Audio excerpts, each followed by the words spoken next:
সমস্যাটা কোথায়? এমনকি এখন এই সাংবাদিক গুলা নিয়মিত বিভিন্ন টকশোতে বিভিন্ন কথাবার্তায় দেখবেন নেতাদেরকে খালি প্রশ্ন করে, আচ্ছা আপনারা যদি ক্ষমতায় আসেন আপনারা কি হাত কেটে দেবেন?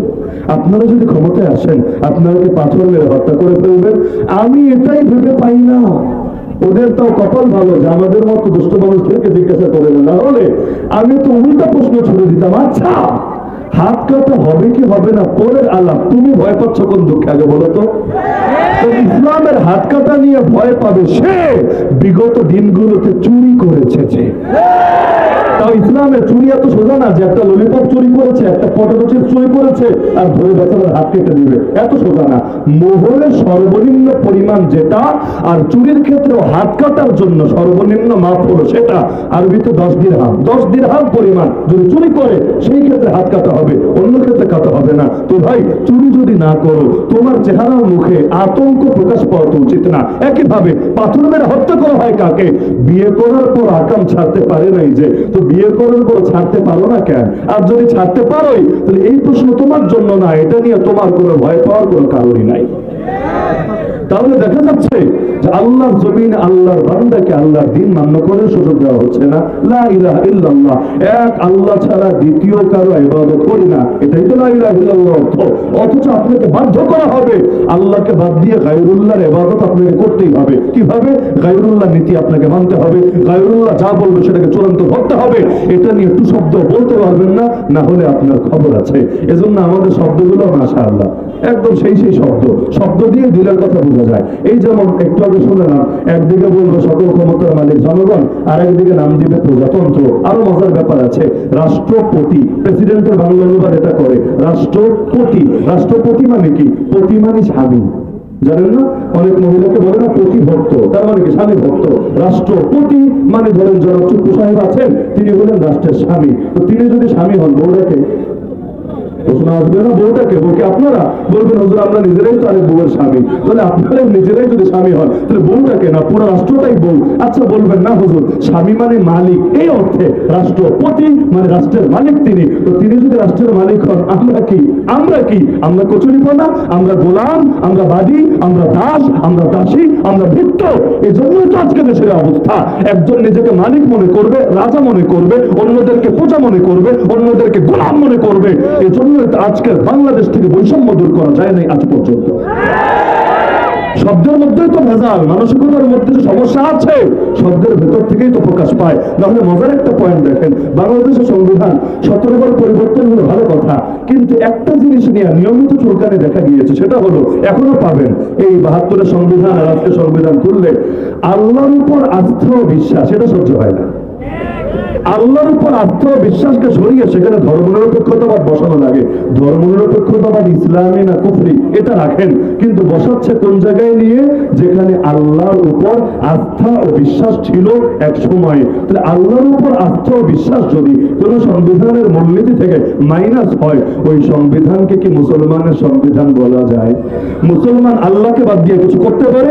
আরে মুসলমান ঘরে ঢুকলো আল্লাহর নাম নিয়ে ঢুকে, নবী বলতেন বিসমিল্লাহি ওয়ালাজনা ওয়া বিসমিল্লাহি খারাজনা ওয়া আলাল্লাহি রাব্বিনা তাওয়াক্কালনা। মুসলমান ঘর থেকে বের হলো আল্লাহর নাম নিয়ে বের হয়, নবী এটা বলে বের হতেন বিসমিল্লাহ তাওয়াক্কালতু আলাল্লাহ ওয়া লা হাওলা ওয়া লা কুওয়াতা ইল্লা বিল্লাহ। মসজিদে ঢুকলো আল্লাহর নাম নিয়ে ঢোকে, আল্লাহুম্মা ইফতাহলি আবওয়াব রাহমাতিক। মসজিদ থেকে বের হলো আল্লাহর নাম নিয়ে বের হয়, আল্লাহুম্মা ইন্নী আসআলুকা মিন ফাদলিক। একটা মুসলিম দেশে আল্লাহর উপর আস্থা ও বিশ্বাসকে সরিয়ে ধর্ম নিরপেক্ষতাবাদ বসানো হবে, এর চাইতে বড় কুফরি আর ভণ্ডামি কি হতে পারে? এমনকি আপনি বলবেন হুজুর নিরপেক্ষতাই তো এনেছে, হীনতা তো আনে নাই, ধর্মহীনতা তো আনে নাই, আপনার কেন জ্বলে? মজার বিষয় হলো মুসলমান আবার নিরপেক্ষ হয় কিভাবে এটা আগে বুঝান। নিরপেক্ষ শব্দ বুঝেন? তার মানে সে কারো পক্ষে না, এটাই তো। তাহলে একদিকে আল্লাহ আর একদিকে ইবলিস, সে কারো পক্ষে না, সে মাঝামাঝি। একদিকে রহমান আর একদিকে শয়তান, সে কারো পক্ষে না, সে মাঝামাঝি। একদিকে আলো একদিকে অন্ধকার, সে কারো পক্ষে না, সে মাঝামাঝি। একদিকে ন্যায় আর একদিকে অন্যায়, সে কারো পক্ষে না, সে মাঝামাঝি। একদিকে পুরুষ আর একদিকে মহিলা, সে কোনো দিকে না, সে মাঝামাঝি। ইসলামের মানেটা কি? আরে মুসলমান হয়তো মুসলমান হবে আল্লাহর পক্ষে, অমুসলিম হবে ইবলিসের পক্ষে, এটা যুক্তির কথা। কিন্তু তুমি আলোর পক্ষেও না, অন্ধকারের পক্ষেও না, এটা সম্ভব না। যে আলোর পক্ষে না সে অন্ধকারের পক্ষে, যে ন্যায়ের পক্ষে না সে অন্যের পক্ষে, আর যে সাম্যের পক্ষে না সে বৈষম্যের পক্ষে, যে ইমানের পক্ষে না সে জাহেলিয়াতের পক্ষে, যে তাওহীদের পক্ষে না সে শিরকের পক্ষে, যে ইসলামের পক্ষে না সেই কুফরের পক্ষে। কিন্তু বলার হিম্মত রাখে না, বলার সাহস রাখে না, এজন্য শব্দটা নিরপেক্ষতা দিয়ে চালানোর চেষ্টা করে। ধর্ম নিরপেক্ষতাবাদ মানে কি? আমি এক শব্দে বুঝি ইসলামকে চিপাই ফেলা। আপনাদের কাছে বহু ব্যাখ্যা থাকতে পারে, শাস্ত্রীয় সংজ্ঞা, আমার অত বাইপাস লাগবে না। আমি ধর্ম নিরপেক্ষতাবাদ বলতে কি বুঝি? ইসলামকে চিপাই ফেলা। মানে কি?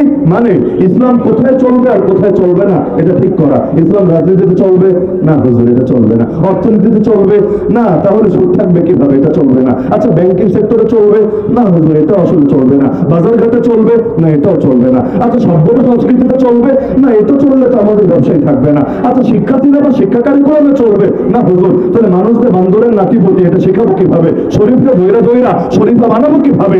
এই পুরুষগুলোকে মহিলায় পরিণত করবো কিভাবে? সুতরাং সুতরাং শিক্ষা সিলেবাস তো চলবে না, তাহলে চলবেটা কোথায়? বলবে হুজুর এখানে এখানে তো চলবে না, ঠিক আছে, কিন্তু চলবে মসজিদে, চলবে মাদ্রাসায়, চলবে মাহফিলে, চলবে খানকায়, বাকি কোথাও চলবে না। আচ্ছা ভালো কথা, মাহফিলে আলেম কি কোরআনের আলোকে যা ইচ্ছা তা বলতে পারবে? কোরআনের প্রতিটা বিধান তুলে ধরতে পারবে না? হুজুর এটা পারলে কি আর বড় বড় বোতল খাওয়া যাবে? এটা পারলে কি আর ভণ্ডামের মুখোশ পরে থাকা যাবে? এটা পারলে কি আর দিল্লি তাড়াতাড়ি করা যাবে? এই হুজুরটার কারণে তো পারে না আগাতে। আর আজও পর্যন্ত বাংলাদেশে নাস্তিকতার মিশন কেন সফল হয় নাই? আজও পর্যন্ত বাংলাদেশে হিন্দুত্ববাদের মিশন কেন সফল হয় নাই? আজও পর্যন্ত বাংলাদেশে কাদিয়ানিরা কেন সফল হতে পারে নাই? আজও পর্যন্ত বাংলাদেশে খ্রিস্টান মিশনারি গুলো কেন কয়েক কোটি মানুষকে খ্রিস্টান বানাতে পারে নাই? যে কয়েকটা মৌলিক কারণ আছে তার মধ্যে অন্যতম কারণ হলো এই কোরআনের মাহফিল। এখনো পর্যন্ত কিছু মানুষ জানের পরোয়া না করে, নিরাপত্তার পরোয়া না করে, ফ্যামিলির পরোয়া না করে হক কথা বলে যাচ্ছে, জাতির সামনে হকের বার্তা তুলে ধরছে, তাই পারছে না সবার গলায় গোলামের জিনজির পড়াতে। আজও মানুষ স্বাধীনতার স্বপ্ন দেখে, দুনিয়ার সব জাহেলিয়াতকে পায়ের তলায় পিষ্ট করে আল্লাহর জমিন এক আল্লাহর গোলামি করার স্বপ্ন দেখে। এই যে স্বপ্নটা নিভু নিভু হলেও সেই 1757 থেকে আর 2024 250 বছরের বেশি সময় ধরে বলবৎ আছে। এর পেছনে ওয়াজ মাহফিল অবদান বহুত বেশি আছে।